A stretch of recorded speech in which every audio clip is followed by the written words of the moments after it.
እስራኤልን በአንድ ሚሳኤል አጠፋለሁ ሲል ኪም ጆንግ ኡን ገለጸ። የአሜሪካ ኤምባሲ ወደመ። የዓለማችን ትልቁ የነዳጅ ማጣሪያ ስራ አቆመ። የአሜሪካ የእግር ጦር ኢራን ሊገባ ነው። አሜሪካ የመካከለኛው ምስራቅ ሀገራት ህዝቦቿን አጋፍጣ ዜጎቿን እያስወጣች ነው። እስራኤልን በአንድ ሚሳኤል አጠፋለሁ ሲል ኪም ጆንግ ኡን ገለጸ።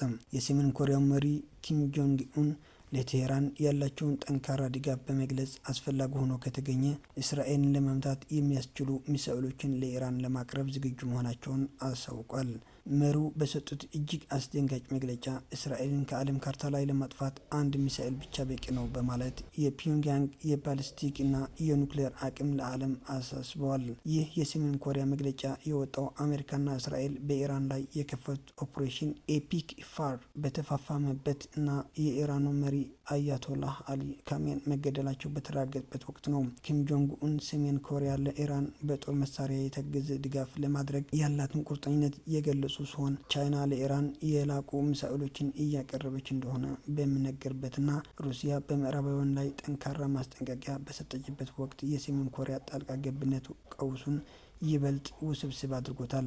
ይህ የኪም ጆንግ ኡን ንግግር በዓለም አቀፍ የነዳጅ ገበያና በጂኦፖለቲካዊ መረጋጋት ላይ ትልቅ ስጋት የፈጠረ ሲሆን ፕሬዚዳንት ትራምፕ ቀደም ሲል ትልቁ ጦርነት ሊመጣ ይችላል ብለው የሰጡት ማስጠንቀቂያም አጠናክሮታል። በኢራን፣ ሩሲያ፣ ቻይናና ሰሜን ኮሪያ መካከል እየተፈጠረ ያለው አዲስ ወቅታዊ አሰላለፍ የቀጠናውን ግጭት ወደ ዓለም አቀፍ ጦርነት ሊቀይረው ይችላል ተብሎ ተሰግቷል። የተባበሩት መንግስታት ድርጅትና የምዕራባውያን መሪዎች እስካሁን በመግለጫቸው ላይ ይፋ ምላሽ ያልሰጡ ቢሆንም ዓለም አቀፍ የደህንነት ተንታኞች ግን ሁኔታውን በማይመለስበት ደረጃ እየተቃረበ መሆኑን እየገለጹ ይገኛሉ።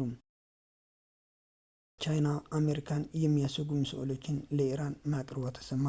ቻይና ለአሜሪካ የጦር መርከቦችና የአውሮፕላን ተሸካሚዎች ትልቅ ስጋት የሆኑትን እጅግ ዘመናዊ ሃይፐርሶኒክ ጸረ መርከቦች ሚሳኤሎችን ለኢራን ማቅረቡ የተሰማ ሲሆን ይህም በዓለም አቀፍ ደረጃ ከፍተኛ ድንጋጤ ፈጥሯል። ይህ መረጃ እውነት ከሆነ አሜሪካና እስራኤል በኢራን ላይ የከፈቱ ኦፕሬሽን ኤፒክ ፋር አቅጣጫውን ሊቀይር እንደሚችል ተገምተዋል። እነዚህ ሚሳኤሎች በከፍተኛ ፍጥነት የሚጓዙና በአየር ላይ አቅጣጫቸውን የመቀየር ብቃት ያላቸው በመሆናቸው አሜሪካ መርከቧን ለመጠበቅ የምትጠቀምባቸውን ዘመናዊ የመከላከያ ስርዓቶች እንደ ኤጊስ ያሉ ክፉኛ ሊፈተኑ እንደሚችሉ ተነግረዋል። ይህ አደገኛ የጦር መሳሪያ ዝውውር የተሰማው ሩሲያ በግጭቱ ሂደት ላይ ያላትን ስጋት በገለጸችበት እና እንደ እንግሊዝ፣ ፈረንሳይ፣ ጀርመን ያሉ ሀገራት የባህር ላይ የነዳጅ መስመሮች ለመጠበቅ በጦርነቱ ውስጥ ጠለቅ ብለው ለመሳተፍ በሚያስቡበት ወቅት ነው። ፕሬዚዳንት ትራምፕ የኢራን ወታደራዊ እዝ መፈራረሱን ቢገልጹም ኢራን እንዲህ አይነት ቴክኖሎጂን ማግኘቷ ግን በዓለም አቀፍ አጋሮቿ አማካኝነት አሁንም ጠንካራ ስልታዊ አቅም እንዳላት ማሳያ ተደርጎ ተወስዷል። በየመን የሚገኙ አማጽያንን በቀይ ባህር ላይ ያሉት የጥምረት ሀገራት መርከቦችን ኢላማ እንደሚያደርጉ ያስጠነቀቁ ከዚህ የቴክኖሎጂ ድጋፍ ጋር በተያያዘ ሊሆን እንደሚችል ተጠርጥሯል። በሌላ በኩል የዚህ አይነት የጦር መሳሪያ መኖር ዓለም አቀፍ የነዳጅ ገበያ ላይ ከፍተኛ መናጋት እየፈጠረ ይገኛል። የሳውዲ አረቢያው ራስ ታኑራ የነዳጅ ማጣሪያ መዘጋትና ኳታር የተፈጥሮ ጋዝ ምርቷን መቋረጧ ገበያውን ቀድሞ እያናጋው ሲሆን አሁንም ደግሞ በባህር ላይ የሃይፐር ሶኒክ ሚሳኤሎችን ያካተተ ግጭት ሊፈጠር ይችላል የሚለው ስጋት ሁኔታውን ይበልጥ አባብሶታል። ዋይት ሀውስ በቻይና ጣልቃ ገብነት ላይ እስካሁን ይፋው ምላሽ ባይሰጥም ወታደራዊ ተንታኞች ግን የአሜሪካ ዋና የጦር መርከቦች ላይ ጥቃት ቢሰነዘር ቀውሱ ወደ ታላላቅ የዓለም ሀያላን ሀገራት ጦርነት ሊያመራ እንደሚችል እያስጠነቀቁ ነው። የአሜሪካ ኤምባሲ ወደመ። የዓለማችን ትልቁ የነዳጅ ማጣሪያ ስራ አቆመ።